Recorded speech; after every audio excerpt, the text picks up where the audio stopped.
Hello everyone, welcome back to Vaisa academy. तो आइए बच्चों, तो आज से हम लोग स्टार्ट करने वाले हैं रोटेशनल डायनामिक्स के एमएसटी के पीवाईक्यूज।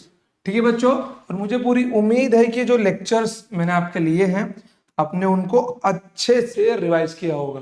ठीक है बच्चों, उनको बिना रिवाइज किए इसको देखना स्टार्ट मत करना आप लोग। ठीक है बच्चों, एकदम अच्छे से उनको रिवाइज कर लो, पढ़ लो नोट्स। अगर एकदम आपके अच्छे से सब कुछ कंप्लीट है तो ये लेक्चर सीरीज आपको बहुत अच्छे समझ में आएगी और बहुत काम में आएगी, क्योंकि हम लोग इसके अंदर लगभग लगभग लगभग नहीं, पूरे के पूरे 2004 से लेकर 2023 तक के सारे एमसीक्यूज कवर करने वाले हैं और मैं आपको ईयर वाइज सारे एमसीक्यूज सॉल्व करवाते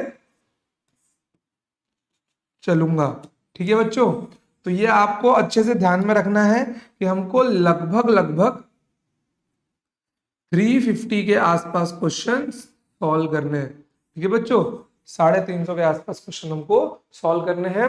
हाँ, और एक इंपॉर्टेंट बात कि इस टॉपिक से सवाल कितने पूछे जाते हैं बच्चों। इस टॉपिक से आते हैं आपके 3 क्वेश्चंस। ठीक है, इस टॉपिक से आपके 3 क्वेश्चंस आते हैं। अगर आपने सारे पीवाईक्यूज अच्छे से कर लिए विद इन अ टाइम तो आपके सारे क्वेश्चंस एग्जाम में भी हो जाएंगे। तो आइए बच्चों स्टार्ट करते हैं, देखते हैं पहला सवाल किसके ऊपर है। आइए देखिए, मैं साइड में बताऊं, अगर आपको सवाल लिखना है तो आप लोग सवाल लिख भी सकते हैं। हालांकि इसकी पीडीएफ आपको हमारे टेलीग्राम चैनल में मिल जाएगी, पूरी की पूरी पीडीएफ विद सॉल्यूशन। देखो, a disc of moment of inertia 9/9.8 upon pi square kg per metre square. ठीक है बच्चों, ये आपको दिया है मोमेंट ऑफ इनर्शिया की वैल्यू, कौन सी डिस्क की, इज रोटेटिंग एट 600 आरपीएम। चलो स्टार्टिंग में हम लोग थोड़ा स्लो स्लो जाएंगे बच्चों। देखो यहाँ पे आपको moment of inertia of disc दिया हुआ है, कितना दिया हुआ है, 9.8 by pi square kg metre square, is rotating at 600 RPM if the frequency of rotation changes from 600 RPM to 300 RPM. देखो पहले N1 कितना है मेरा, 600 आरपीएम है। फिर N2 की वैल्यू क्या है मेरी, यह है 300 आरपीएम है। ठीक है बच्चों, फिर उसने पूछा कि वर्क डन क्या होगा, कि वर्क डन क्या होगा। आइए देखिए यहां पर, अगर आपको पता हो कि वर्क डन को ही, ठीक है, कि इसके अंदर वर्क डन होता है आपका टाउ इंटू थीटा, या फिर change in rotational kinetic energy. ठीक है, ये फॉर्मूला आप लोग यहां पर याद कर लो। Change in rotational kinetic energy क्या होगा, आपका वर्क डन होगा। हालांकि इसकी भी जरूरत नहीं है हमको, तो हम लोग किसके पास जाएंगे, इन भाई साहब के पास जाएंगे। आ जाओ देखो, तो यहाँ पे फॉर्मूला क्या मिल जाएगा, वर्क डन इक्वल्स टू, इसका फॉर्मूला क्या होता है, हाफ आई ओमेगा स्क्वायर। ठीक है, तो हाफ आई ओमेगा स्क्वायर में क्या मिल जाएगा मेरे को, देखो यहाँ पे N1 बढ़ा ना, तो omega 1 square minus omega 2 square. देखो बच्चों, कभी 2 - 1 कभी 1 - 2 कुछ भी मिल सकता है, हमको सिर्फ मैग्नीट्यूड चाहिए। तो यहाँ पे अपना बड़ा क्या है, N1 है, तो मैंने 1 को पहले रख लिया। तो यहाँ पे 1/2 आई इंटू ओमेगा कितना होता है मेरा, ओमेगा मेरा होता है 2πn। और मुझे अच्छे से ऐसी उम्मीद है कि आपने न्यूमेरिकल्स वाले वीडियोस को भी अच्छे से प्रैक्टिस किया होगा 3 से 4 बार, नहीं तो यहाँ पे आपको मैं फॉर्मूला क्या लिख रहा हूँ वो समझ में नहीं आएगा। ठीक है, अनसॉल्व न्यूमेरिकल्स और सॉल्व न्यूमेरिकल्स कुल वहां पे टोटल 22 क्वेश्चंस है, उनको अच्छे से प्रैक्टिस कर लोगे तो यहाँ के कैलकुलेशन समझ में आएंगे आपको। ठीक है, तो यहाँ पे क्या मिल जाएगा, ये मुझको मिल जाएगा ओमेगा 1 का स्क्वायर मतलब 4πN1 स्क्वायर, 4π स्क्वायर हो आपके लिए कंप्लीट लिख देता हूं। यहां पे आपको मिल जाएगा, कहाँ गया, ये आपका होगा 2πN1 का होल स्क्वायर माइनस 2πN2 का होल स्क्वायर। ठीक है, चलो आ जाओ, उसको सीधा यहाँ पे उठाओ यार, यहाँ से उठाओ और यहाँ पे ले आओ, कॉपी करके ले आओ। चलो कैलकुलेशन करना है सिर्फ, अब अपने को चाहिए वर्क डन। तो हाफ आई कितना मिल जाएगा ये, 4 pi square into n1 square minus 4 pi square n2 square. ठीक है बच्चों, काम करो, 4 पाई स्क्वायर बाहर निकाल लो, कितना मिल जाएगा यहाँ पर 4 pi square divided by 2 into I n1 square. देखो इसको आरपीएस में कन्वर्ट करो, ठीक है, कितना मिल जाएगा 600/60 आरपीएस। कितना होगा ये 10 आरपीएस होगा, ये 300/60 आरपीएस, ये आपका होगा 5 आरपीएस। ठीक है, तो यहाँ पे n1 square minus n2 square, देखो यहाँ पर ये आपको मिल जाएगा 2 पाई स्क्वायर इंटू आई की वैल्यू क्या है मेरी बच्चों, आई की वैल्यू मेरी है 9.8/पाई स्क्वायर इंटू, यहाँ पर देखो इसकी वैल्यू मिल जाएगी 10 का स्क्वायर माइनस 5 का स्क्वायर मीन 100 माइनस 25, ये आपको मिल जाएगा 75। चलो फिर डायरेक्टली लिखते हैं यहाँ पर W इक्वल्स टू, ध्यान से देखना, पाई स्क्वायर से पाई स्क्वायर गया, 2 इंटू 9.8 इंटू 75, 100 माइनस 25 75। अब देखो ये पॉइंट्स में, तो एक काम करते हैं, इसको हम लोग अप्रोक्सीमेशन ले ही लेते हैं, 2 इंटू 10 इंटू 75, यह आपका बन जाएगा 150, 75 इंटू 2 और ये 10, ये आपका बन जाएगा 1500 जूल। अब देखो हमने अप्रोक्सीमेशन लिया तो आपका आंसर 1600 जूल तो कभी नहीं होगा। अब देखो हमने 9.8 को 10 माना है, तो आंसर 1500 जूल से बड़ा तो बिल्कुल भी नहीं होगा, उससे छोटा ही रहेगा। अब बहुत कम अप्रोक्सीमेशन है बच्चों, तो ये तो 1500 के नजदीक इन दोनों में से कौन है, ये वाला, तो ये भी आपका आंसर नहीं होगा। ठीक है, तो आपका आंसर यहाँ पे बन जाएगा 1467। और अगर आपको एक काम और करना हो, ठीक है, अगर आपको इच्छा हो कि आपको आंसर नजदीक में चाहिए, तो you can solve this equation ना, 2 इंटू 9.8, ये आपका बन जाएगा 19.6 इंटू 75, तो ये आपको मिलेगा 1470। ठीक है बच्चों, ये आपको मिलेगा 1470 जूल। यू कैन चेक कि 1467 उसके नजदीक में। ठीक है, परफेक्ट आंसर नहीं मिलने वाला बच्चों यहाँ पे आपको। ठीक है, आपको अप्रोक्सीमेशन ही लेके चलना होगा। ये आपको लिखना है क्या, लिख लो इसको आप लोग बच्चों। ठीक है बच्चों, चलो बढ़ते हैं आगे। सॉरी, देखो by keeping movement of inertia of bodies constant. देखो भाई मोमेंट ऑफ इनर्शिया कांस्टेंट है, ठीक है, मैं लिख के लेता हूं कि मेरे आई की वैल्यू क्या है, यहाँ पर कांस्टेंट है। After that if we double the time period, अगर मैंने टाइम पीरियड को डबल किया, ठीक है, if we double the time period, मतलब मैं पहले का टाइम पीरियड T1 मानता हूं, तो मेरे को T2 कितना मिलना चाहिए, 2T1 मिलना चाहिए। मैंने टाइम पीरियड डबल कर दिया, then angular momentum of the body is,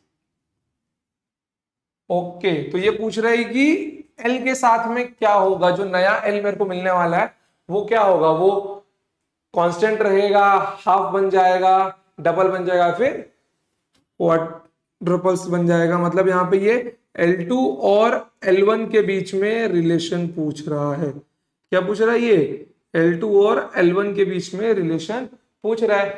तो एक काम करते हैं ना, L का तो फॉर्मूला हमको मालूम ही है, L equals to I omega. ठीक है, चलो ये आई हुआ, ओमेगा मेरा होता है 2πn और 2π/t। तो ध्यान से देखो बच्चों कि यहां पर इसने खुद बोला आई कांस्टेंट है, 2π भी कांस्टेंट है, तो ये 2πi divided by T L, भैया कांस्टेंट टर्म है तो मैं इसको ऐसा लिख सकता हूं ना, L is inversely proportional to T। और ये एक इंपॉर्टेंट रिजल्ट भी है, ये आपको ध्यान में रखना है, अगर I आपका कांस्टेंट दिया होगा तो। ठीक है, तो यहाँ पे इक्वेशन क्या मिल जाएगा आपको, आप इसको यहाँ पर लिख सकते हो L1 is inversely proportional to 1/T1 and L2 is inversely proportional to 1/T2। अगर आप इनका रेशियो लेते हो L2/L1, तो भाई साहब L2 इनवर्सली है, तो वो उसके साथ में नहीं आएगा, यहाँ आएगा T1। नहीं तो आपको चाहिए तो लिख के देख लो कि ये आपका बनेगा 1/T2 और ये आपका बनेगा 1/T1। तो T1 भाग जाएगा ऊपर, तो L2/L1 इज T1/T2। ठीक है, और अभी हमने T2 की वैल्यू देखी, तो T1 equals to 2T1, T2 equals to 2T1, तो L2/L1, T1 T1 cancel, L2 is half times L1। ठीक है, L2 is half time T1, it becomes half. ठीक है, ये क्या होगा आपका हाफ बन जाएगा। कोई प्रॉब्लम इसके अंदर? लिख लो इसको भी आप लोग। ठीक है बच्चों, चलो बच्चों आ जाओ, बढ़ते हैं आगे। Moment of inertia of a disc, question frame में तो है ना। Moment of inertia of a disc about an axis which is tangent and parallel to its plane is I। देखो यार क्या बोलना चाहता है, एक डिस्क लिया हुआ है, ठीक है, एक डिस्क लिया हुआ है, देखो यहां पर, अब डिस्क में क्या बोल रहा है ये, moment of inertia of disc about an axis which is tangent, मतलब इस टेंजेंट के अबाउट। ठीक है, थोड़ा डायग्राम में साइड में कर देता हूं, मतलब इस टेंजेंट के अबाउट इसका मोमेंट ऑफ इनर्शिया है, मतलब कि इस टेंजेंट के अबाउट इसका मोमेंट ऑफ इनर्शिया है। और दूसरी बात क्या बोल रहा है ये, दूसरी बात है बोल रहा है which is parallel to its plane is I. चलो ठीक है भाई, इसका मोमेंट ऑफ इनर्शिया आई है, कोई बात नहीं। The moment of inertia of a disc about a tangent but perpendicular to its plane, बहुत बढ़िया। सेम डिस्क लिया है, ठीक है, सेम डिस्क लिया है, बट अब इसने एक्सिस ऑफ रोटेशन को परपेंडिकुलर टू दी प्लेन रखा है। कैसा रखा है बच्चों, परपेंडिकुलर टू दी प्लेन रखा है। तो एक काम करता हूं, मैं इसको आईपी बोल देता हूं, जिसकी वैल्यू मुझे निकालनी है। ठीक है, अरे टेंजेंट पे ना यार, अबाउट द टेंजेंट है,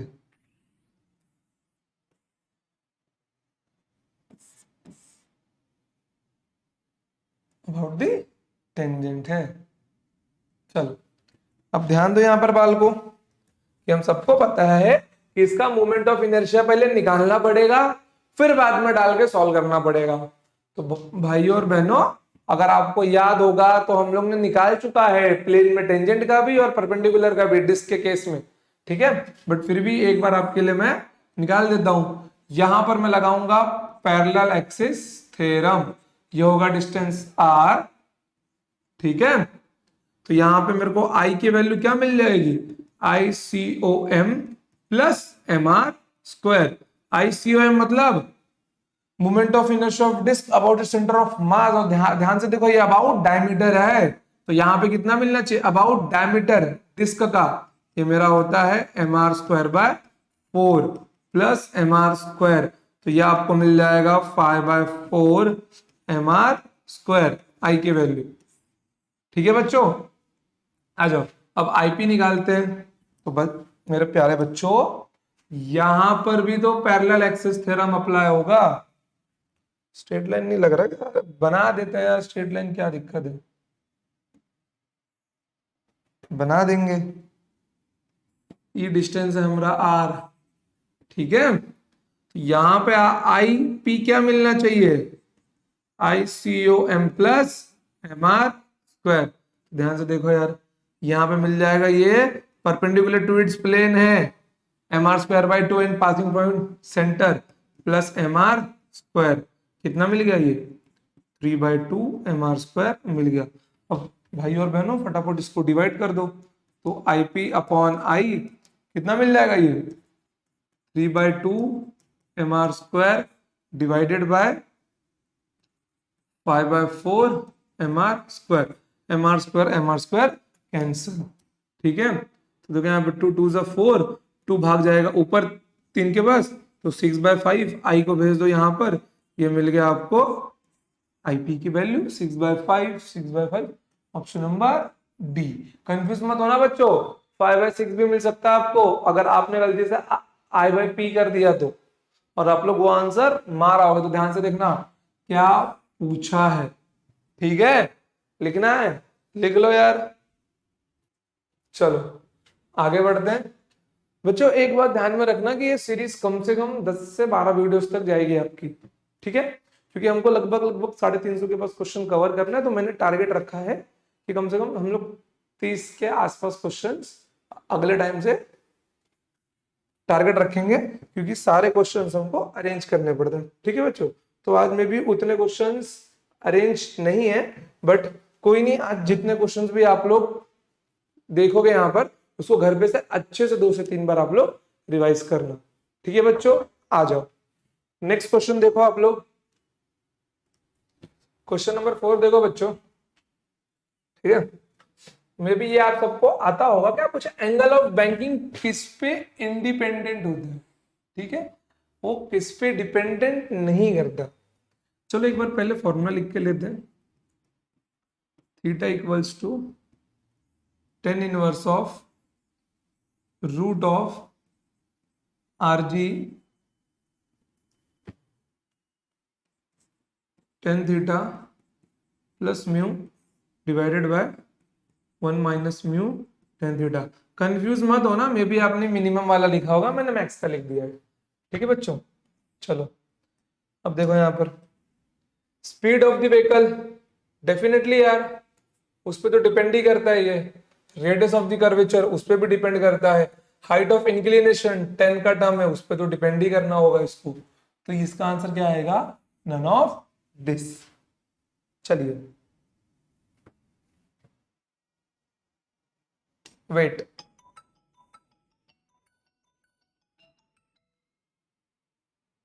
देखो ध्यान से बच्चों, इसको आप लोग यहां पर आंसर तो डी ही है, बट मैंने फॉर्मूला कुछ और लिख दिया है। ये वी मैक्स का था ना, ये आपका बन जाएगा root of r g tan theta plus mu divided by 1 minus mu tan theta. Formula ये होगा आपका, ठीक है। चलिए कोई नहीं, तो वी पे डिपेंड कर रहा है, रेडियस पे डिपेंड कर रहा है भाई, बिना हाइट के थीटा होगा ही नहीं, तो इसलिए ऑप्शन नंबर डी इसका आंसर आएगा। Write down. चलो बच्चों बढ़ते हैं आगे, आ जाओ। A body is just being revolved in a vertical circle of radius r, VCM का सवाल है बच्चों, with a uniform speed, speed is uniform, speed change नहीं हो रही है, ठीक है। The string breaks when the body is at the highest point, horizontal distance covered by the body, horizontal distance covered by the body after string breaks। बहुत ही बढ़िया सवाल है बच्चों, ध्यान से देखना क्या कहना चाहता है ये। अगर डायग्राम बन पाए तो बहुत बढ़िया होगा। ट्राई करते हैं कि ये अपना स्ट्रिंग हुआ और ये अपना हुआ ऑब्जेक्ट, ठीक है, और अब ये घूमेगा वर्टिकल सर्कुलर मोशन। नहीं घूम रहा है, क्योंकि इस पॉइंट को फिक्स रखना है ना, इसके लिए। चलो कोई दिक्कत नहीं है, हम लोग एक चीज यहां पे कर सकते हैं। कौन सी, ध्यान से देखिए कि ये जब ऑब्जेक्ट यहां होगा और जब ये वीसीएम करके यहां तक पहुंचेगा, ठीक है, जब ये वीसीएम करके यहां तक पहुंचेगा तो यहां पर क्या होगा, ये स्ट्रिंग टूट जाएगी, ठीक है, स्ट्रिंग क्या होगी, ब्रेक हो जाएगी। तो उसने पूछा यहां से टूटने के बाद ये कितना हॉरिजॉन्टल डिस्टेंस कवर करेगा, horizontal distance cover by the object the string breaks. अब डेफिनेटली इस पॉइंट की स्पीड कितनी होती है बच्चों, होती है रूट जी आर, और मुझे पूरी उम्मीद है कि आपको ये अच्छे से पता होगा। अब ध्यान से देखना, अपना वेलोसिटी का फॉर्मूला होता है डिस्टेंस अपॉन टाइम, ठीक है। तो यहां से डिस्टेंस का फॉर्मूला क्या मिल जाएगा, वेलोसिटी इंटू टाइम। वेलोसिटी अपना होगा रूट जी आर बच्चा, लेकिन टाइम तो अपने पास नहीं है ना, कि टाइम क्या होगा, कि जब ये ब्रेक हुआ तो टाइम का इक्वेशन क्या होगा, वो अपने को फाइंड करना होगा।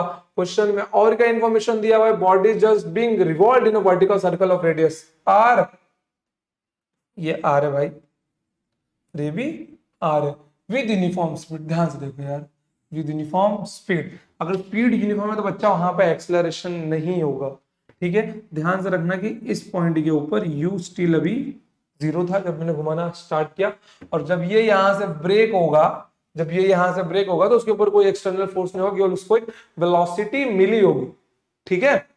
जब उसको वो मिली होगी तो ये ग्रेविटेशनल फोर्स के अंडर में नीचे जाएगा। तो यहां पे हम लोग काइनेमेटिकल इक्वेशंस अच्छे से यूज कर सकते हैं, ठीक है बच्चों। देखो इसको एक बार अच्छे से खुद से सॉल्व करने का आप लोग कोशिश करो,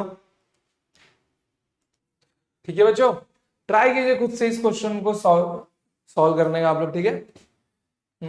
पॉज कीजिए, ट्राई कीजिए, ठीक है। देखिए, आइए अब यहाँ पे देखिए, अब अपने को चाहिए टाइम की वैल्यू, तो ये हम टाइम की वैल्यू कहाँ से निकालें। तो मेरे को इसको देख के मेरे दिमाग में एक चीज चमक रही है, भैया वो कुछ तो डिस्टेंस कवर किया होगा। डिस्टेंस कितना होगा ये नीचे गिरने के बाद, 2r होगा, मीन्स डिस्प्लेसमेंट कितना होगा नीचे गिरने के बाद, 2r डिस्प्लेसमेंट होगा उसका।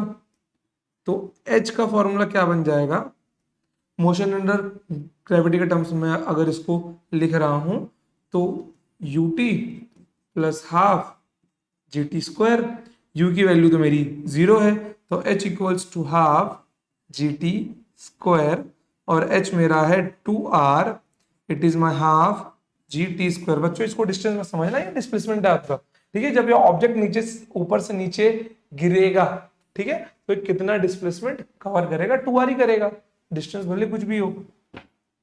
देखो यहाँ पर, तो यहाँ पे क्या मिल जाएगा आपको, 4r equals to g t square, and t की वैल्यू मिल जाएगी आपको root of 4r by g. Now put this value here, ये वैल्यू यहां पे रखो आप लोग, तो डिस्टेंस कितना मिल जाएगा, root of g are into root of g are into time की जगह पे क्या रख सकते हो आप लोग, 4r डिवाइडेड बाय जी, ठीक है। ब्रैकेट कंबाइन कर दो यार, G are into 4r divided by G, G से G cancel, 4r square, square root लोगे 2r, आ जाएगा आपका आंसर। क्या बात है भाई, डिस्टेंस और डिस्प्लेसमेंट दोनों सेम आया आपका, ठीक है। ये होगी आपके हाइट h की वैल्यू, जो ऊपर से नीचे गिरेगा ये, ठीक है। सिंपल वन है यार, नोट डाउन कर लो आप लोग, चलो चलो, ठीक है, आ जाओ आगे बढ़ते हैं। Now let's see moment of inertia. देखो बच्चों कहां तक पहुंचते हैं हम लोग, देखते हैं उसके ऊपर, ठीक है। The moment of inertia of a solid sphere about an axis passing through the centre of gravity, ठीक है बच्चों। The moment of inertia of a solid sphere about an axis passing through center of gravity is 2/5 mr square, okay. Its radius of gyration about parallel axis at a distance 2r from the first axis। OMG बढ़िया सवाल है यार, but उतना tough नहीं है बच्चों। देखो इसको स्फीयर समझो आप लोग, ठीक है, इसको क्या क्या समझो, स्फीयर है, बट कोई नहीं है, स्फीयर है अपने पास, हम स्फीयर ला भी सकते हैं। कहाँ गया भाई, हम स्फीयर ला भी सकते हैं और लाएंगे भी आपके लिए हम स्फीयर, मैथ सही है ना। देखिए ये है अपना स्पीयर, 2 मिनट बच्चों, थोड़ा सा हमको ना यहाँ पे हम्म,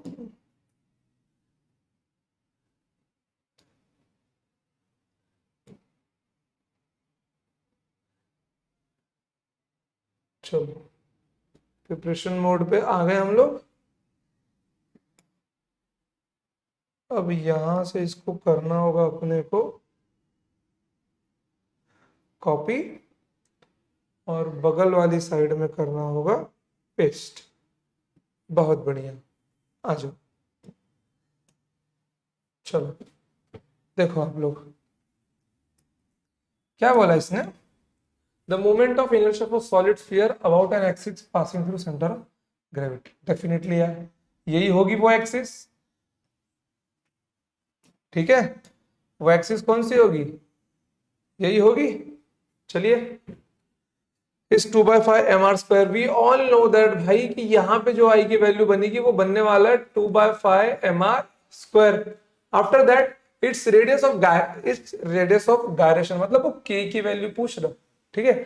अबाउट एक्सिस पैरेलल, इसके ही पैरेलल में एक एक्सिस है, इसके ही पैरेलल में ये एक्सिस है, ठीक है बच्चों। चलो देखो यहाँ पर, अरे डिस्टेंस कितने पे रखा है ये डिस्टेंस 2r के ऊपर रखा हुआ है, और इसके अराउंड मेरे को मूवमेंट ऑफ इनर्शिया चाहिए, मैं इसको I1 बोल देता हूं। अब एक बात बताओ यार, इसका आंसर आप लोग का मिल नहीं सकता? बताओ एक बार बच्चों, आप लोग क्या आप लोग इसको सॉल्व नहीं कर सकते? कर सकते हो ना यार, सिंपल ही है। चलो फिर सिंपल है तो करते हैं। क्या लगाओगे? थ्योरम ऑफ पैरेलल एक्सिस, ठीक है।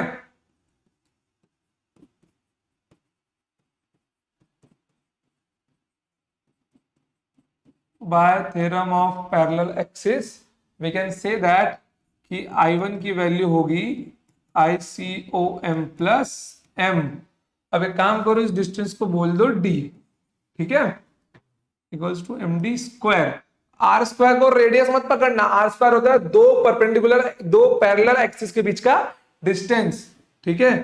तो ये आपको होगा value 2/5 mr² plus m into यहाँ आपको मिल जाएगा 2r का whole square, it will 2/5 mr² plus 4 mr², it will become 5 चौक 20 प्लस 2 22/5 mr² I1।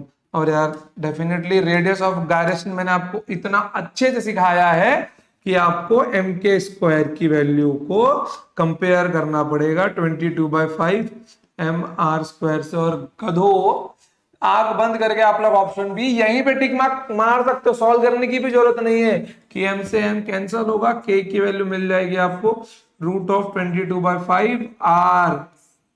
समझे? यहीं पे आंख बंद करके दिखते ही मार देते मतलब देखो, अगर ब्रेन तेज होगा तो आप लोग आंसर इसी स्टेप में टिक कर दोगे।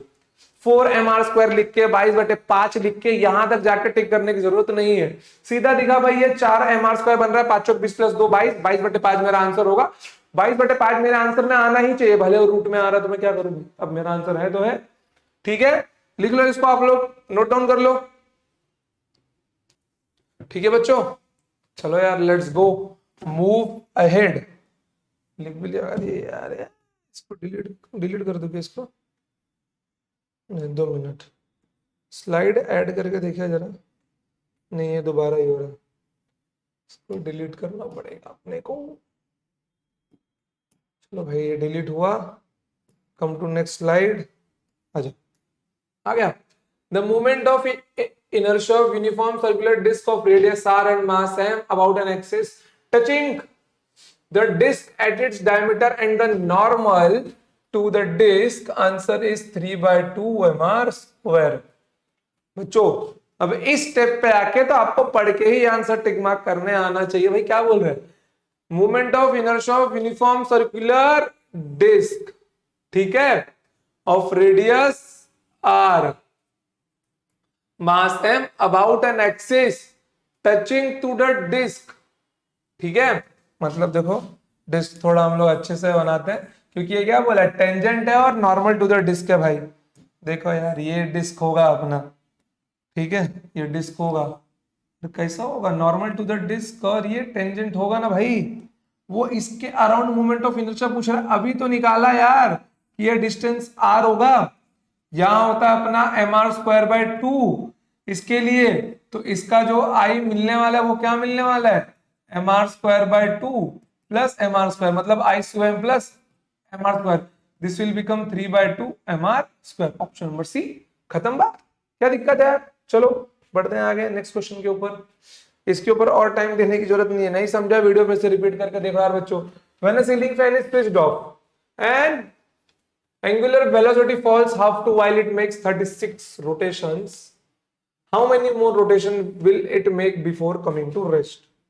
ठीक है, देखो बच्चों, आपके टेक्स्ट बुक का solve example number 1 same fan switch off होने के ऊपर ही सवाल है।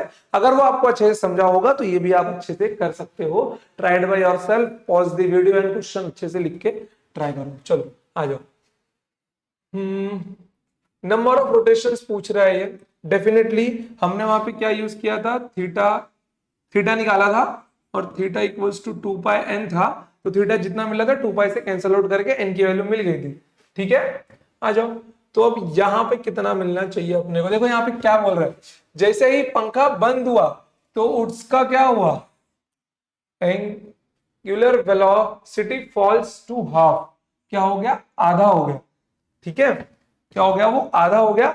आधा होने के बाद में जैसे मान लो ये अगर अभी आपका फैन अपने फुल स्पीड पे रखा है और वो 60 आरपीएस कर रहे हैं, ठीक है, जैसे ही आपने फैन बंद किया तो वो 30 आरपीएस पे नीचे गिर जाएगा। बोलने का मतलब वही है उसका। अब देखो यहाँ पर, अब मैं अगर यहाँ पे ये वाला इक्वेशन यूज करता हूं जिसके अंदर मेरे को ये टर्म भी मिलने वाला है और थीटा भी मिलने वाला है मेरा, कौन सा इक्वेशन है वो बच्चों, omega square final equals to omega square initial. ठीक है sorry, omega square final equals to omega square initial plus 2 alpha theta. ठीक है, एक ये हो गया। अब इस केस में ये होगा पहला केस जस्ट बंद करने का, और एक होगा लास्ट का केस जहां पे फाइनल आपका जीरो होगा। ठीक है, देखो ये पहले ओमेगा पे घूम रहा था, ठीक है, ये पहले ओमेगा पे घूम रहा था, प्लस 2 अल्फा, थीटा को क्या लिख सकता हूं, 2 पाई एन, 2 पाई एन की जगह पर 36 जो गिवन है मेरा, ये मेरा बन जाएगा ओमेगा फाइनल का स्क्वायर। ओमेगा फाइनल की वैल्यू क्या है बच्चों, हाफ हो गई, किससे, इससे ना, तो ये ओमेगा 2 का होल स्क्वायर कितना बन जाएगा, ये omega square by 4 equals to omega square plus 4 alpha, फिर ऐसे ही रखते हैं कोई दिक्कत नहीं, 2 अल्फा 2 पाई इंटू 36, इसको यहां पे लेके जाओ। ठीक है, ये आपको कितना मिल जाएगा, -3, नहीं तो दिखा दो, नहीं तो कोई बच्चे बोलेंगे सर कहाँ से कर लेते हो आप, हमको तो समझा ही में नहीं आता ये स्टेप्स कहाँ से निकाल लेते हो। इतने स्टेप्स में केवल आपके लिए लिख रहा हूं। ठीक है, ये आपको मिल जाएगा -3 omega square divided by 4 equals to 2 alpha 2 pi into 36। ठीक है, 2 पाई इंटू 36। चलो ये हो गया अपना पहला इक्वेशन, इसको ध्यान में रखना। अब बढ़ते हैं आगे, तो इसको थोड़ा साइड में कसका हो यार।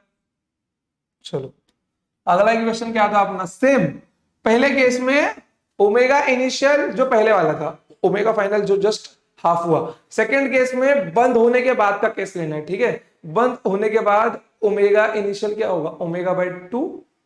ठीक है, और वो क्या होगा, ओमेगा फाइनल 0 होगा अपना। ठीक है, चलो ये आप लोग खुद से करना चाहेंगे बच्चों, खुद से करना चाहेंगे, चलो दिया आपको 1 मिनट, खुद से कर लो आप लोग इसको। ठीक है, खुद से करो, 1 मिनट है, कुछ नहीं है, वीडियो को पॉज करके करो यार। देखो इक्वेशन क्या था अपना, omega final square minus omega initial square equals to 2 alpha theta, now it is 0।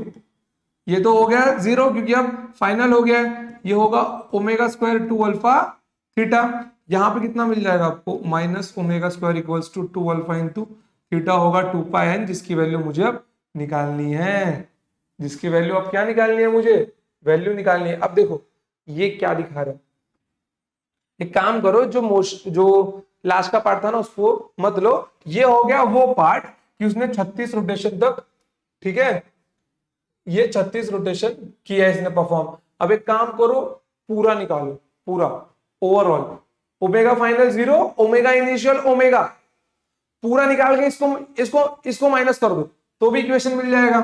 तो यहाँ पे कितना मिल जाएगा, देखो कुछ नहीं करना है यार, अब एक काम करो, इसको डिवाइड कर दो, n का इक्वेशन मिल जाएगा आपको। तो ये आपका क्या होगा, 3 omega square by 4 divided by omega square equals to, ये आपका क्या है 2 अल्फा 2 पाई 36 डिवाइडेड बाय, ये होगा आपका 2 अल्फा 2 पाई इंटू एन।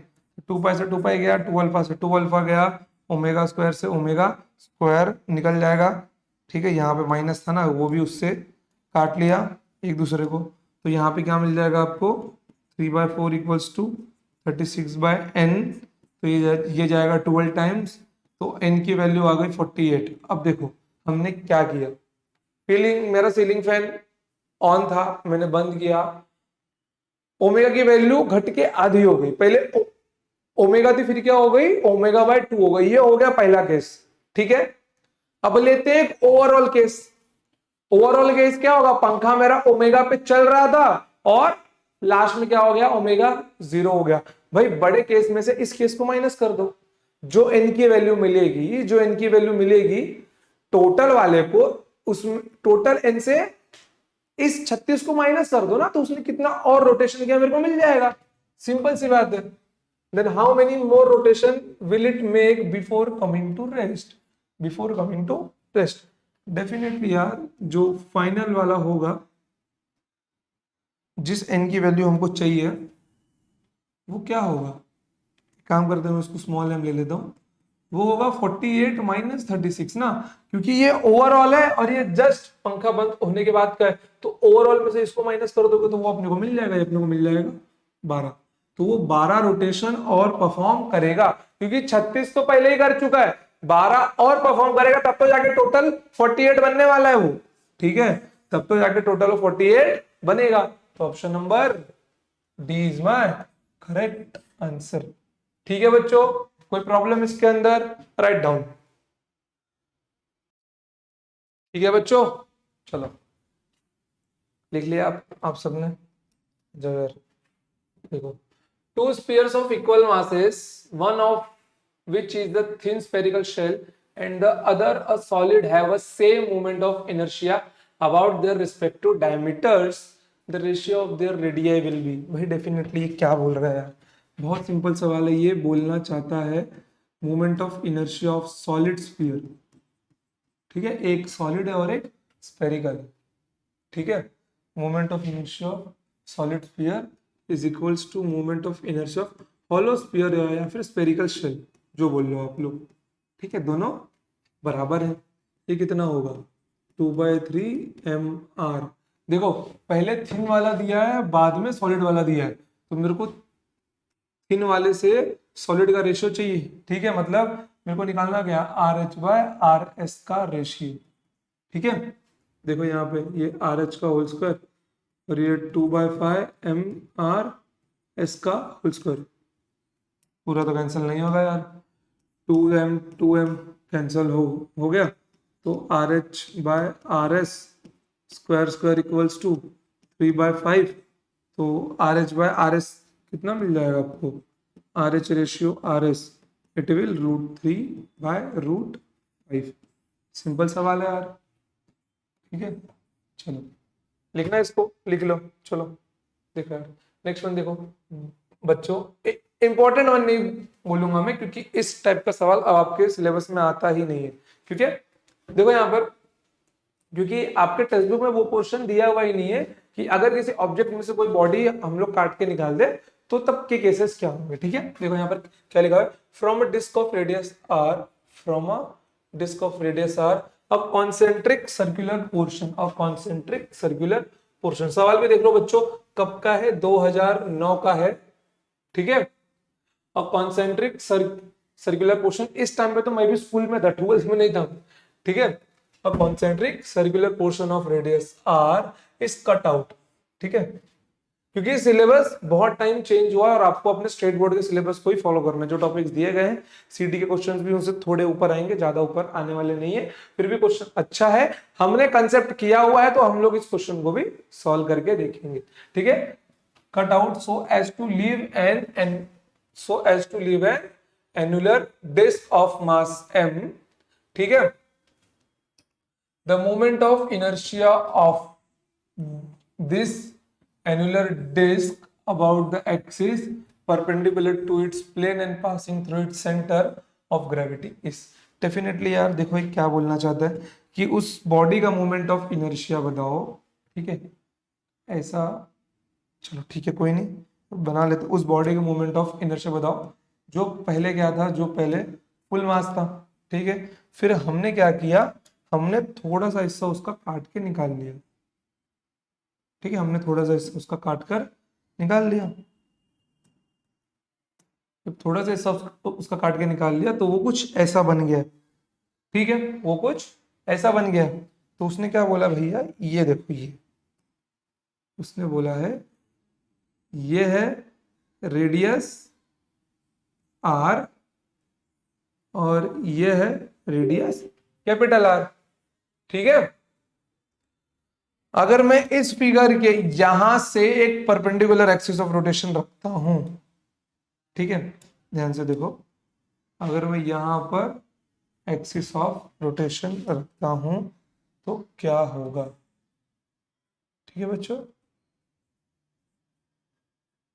तो क्या होगा, ध्यान से देखना है क्या होगा, हम अभी देख ही लेते हैं।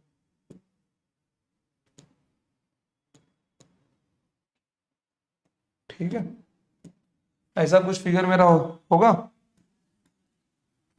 और इसके अराउंड मुझे मोमेंट ऑफ इनर्शिया कैलकुलेट करना है, ठीक है बच्चों, इसके अराउंड मुझे मोमेंट ऑफ इनर्शिया कैलकुलेट करना है, ठीक है।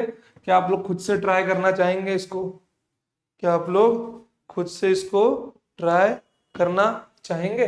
अब डेफिनेटली यार अगर मुझे इसका मोमेंट ऑफ इनर्शिया निकालना है तो कॉमन सेंस की बात होगी कि इसके मोमेंट ऑफ इनर्शिया हमसे देखो, इसका जो मोमेंट ऑफ इनर्शिया होगा उसमें से इसको माइनस कर दो यार, मेरे को मिल जाएगा मेरा मोमेंट ऑफ इनर्शिया, ठीक है, मुझको मेरा मोमेंट ऑफ इनर्शिया मिल जाएगा ना। इस बड़े वाले मतलब ये डिस्क जब कंप्लीट था उसका मोमेंट ऑफ इनर्शिया माइनस ये जो डिस्क है उसका मोमेंट ऑफ इनर्शिया मेरे को मेरा मिल जाएगा। चलो फिर जो अपने को अपना सामान मिल जाएगा तो हम लोग निकाल लेते हैं अपना सामान।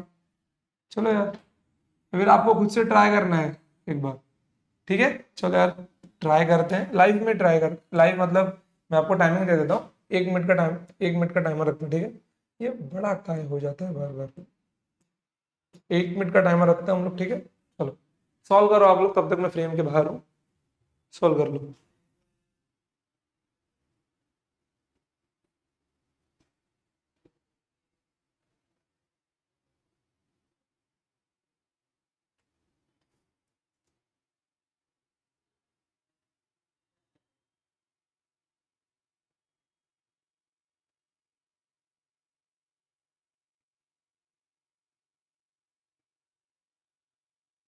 चलो बच्चों जल्दी करो, देखो हिंट भी दे देता हूँ, इसका मोमेंट ऑफ इनर्शिया पहला होगा हाफ एम आर स्क्वायर, दूसरा होगा मतलब पहले वाले को ले लो m1, दूसरे वाले को ले लो m2, क्या दिक्कत है, दोनों मासेस को ले लो, ठीक है, m1 m2 करके दोनों का मासेस ले लो कि होल डिस्क का m1 जो डिस्क काटा उसका मास m2, तो नेट वाला आपको मिल जाएगा। चलो यार घंटी बहुत बेकार लगती है इसकी जब बजती है। चलो देखो होल डिस्क जब ये कंप्लीट, ठीक है, ICO M मान सकता हूं मैं उसको, ठीक है, उसमें से माइनस हुआ होगा क्या, रिमूव्ड पार्ट, ठीक है, उसको मान लेता हूं, क्या मिल जाएगा मुझे, वो मिल जाएगा जो मुझे चाहिए, जो वो मिल जाएगा वो मुझे चाहिए, ठीक है। बड़े वाले को मान लेता हूँ M1 और जो मास काट के निकाला गया उसको बोल देता हूँ M2, ठीक है, मतलब जो मास काट के निकाला गया है उसको बोल देता हूं मैं M2, ठीक है, ये काट के निकाला गया, चलो फिर ये मास काट के निकाला गया तो ये क्या बन जाएगा मेरा, ये बन जाएगा M2, ताकि आपको समझने में दिक्कत ना हो यार, इसका है रेडियस स्मॉल r, ठीक है। चलो ये बन जाएगा आपका हाफ m, m ना लेके यार इसको M1 ले लेते हैं, ठीक है, ये मेरा क्या बन जाएगा M1 बन जाएगा क्योंकि टोटल मास होगा ना ये, तो इसको मैं बोल देता हूँ ये होगा, मैं स्मॉल m ले लेता हूँ थोड़ा अच्छा रहेगा, ये M1 होगा, ठीक है, और ये m2 होगा। चलो m1 capital R square minus half m2 small r square. अब भैया यहाँ पे चैलेंज है मास की वैल्यू। आपको मैंने सिखाया है सरफेस मास डेंसिटी। अगर आपको याद हो, मैं कंप्लीट मास m के लिए सिग्मा क्या लिख सकता हूं? नेट एरिया कितना बचा है? Pi are square minus are square. ठीक है, अब ध्यान से देखना बच्चों, यहाँ पे m1 की वैल्यू क्या होगी? Sigma pi are square.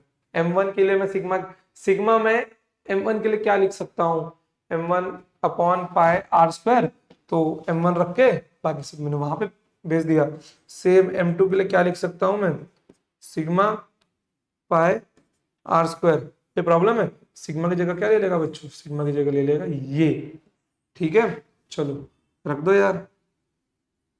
क्या क्या प्रॉब्लम है कि वैल्यू रखने के बाद ही रखें? ठीक है, चलो मैं यहाँ पे लिख देता हूँ m1 equals to m pi are square divided by pi are square minus are square. Pi से पाई कैंसिल हुआ, इसका वैल्यू बन गया M are square divided by are square minus are square. m2 equals to कितना मिल जाएगा ये? देखो सिग्मा लिखो m2 में m divided by pi are square minus are square. उसके बाद में कितना ही है m? कितना है बच्चों? देखो ये आर स्क्वायर है, ठीक है, तो ये are square pi are square, pi से पाई कैंसिल होगा, कितना बन जाएगा ये? M are square divided by are square minus are square. ठीक है, नाउ m1 m2 की वैल्यू यहाँ पे रख दो यार। कितना बन जाएगा ये? हाफ m1 की जगह पे रखना है आपको। क्या रखना है?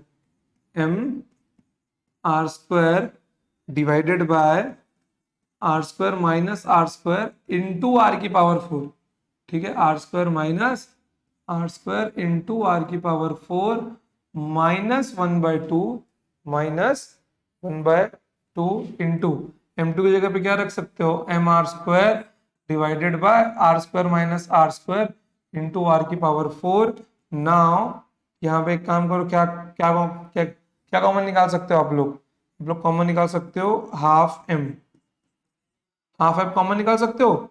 ब्रैकेट में कितना बन जाएगा? देखो यहाँ आर की पावर 4, यहाँ माइनस आर की पावर 4, और बेस कॉमन ले लो यार, r square minus are square. देखो अब यहाँ पे क्या मिल जाएगा? हाफ m इस ये are square minus are square. अगर आई होप कि आपको a square minus b square का फॉर्मूला याद होगा, तो यहाँ पर इसको r square plus small r square divided by are square minus are square, ये पूरा कैंसिल हो गया। तो नेट मोमेंट ऑफ इनर्शिया इसका कितना आ गया बच्चों? Half m r square plus r square. ठीक है बच्चों, तो option number a is your correct answer. ठीक है बच्चों, तो आज हम लोग यहीं तक पहुंच पाए हैं। ठीक है, ये बहुत सिंपल क्वेश्चन है बच्चों, ये आप लोग अपने आप से भी ट्राई करके देखना। ठीक है, बाकी के हम लोग नेक्स्ट वीडियो में कवर करेंगे। ठीक है बच्चों, चलिए तो आज के लिए इतना ही। मिलते हैं next time. Till tata bye, जय हिंद, जय Bharat, love you all. Revise करते रहना है क्वेश्चंस को, पूरे की सीटी एक एक पीवाईक्यू आपका यहाँ पे सॉल्व करवाया जाएगा। और बहुत ही जल्द इसके पैरेलल में आपका जो सेकंड टॉपिक है मैकेनिकल प्रॉपर्टीज ऑफ फ्लूइड, वो भी स्टार्ट होने वाला है, ताकि आपका सीटी और वो दोनों बैलेंस ओके चलता रहे। ठीक है बच्चों, तो आज के लिए इतना ही। मिलते हैं नेक्स्ट टाइम। चलिए बाय।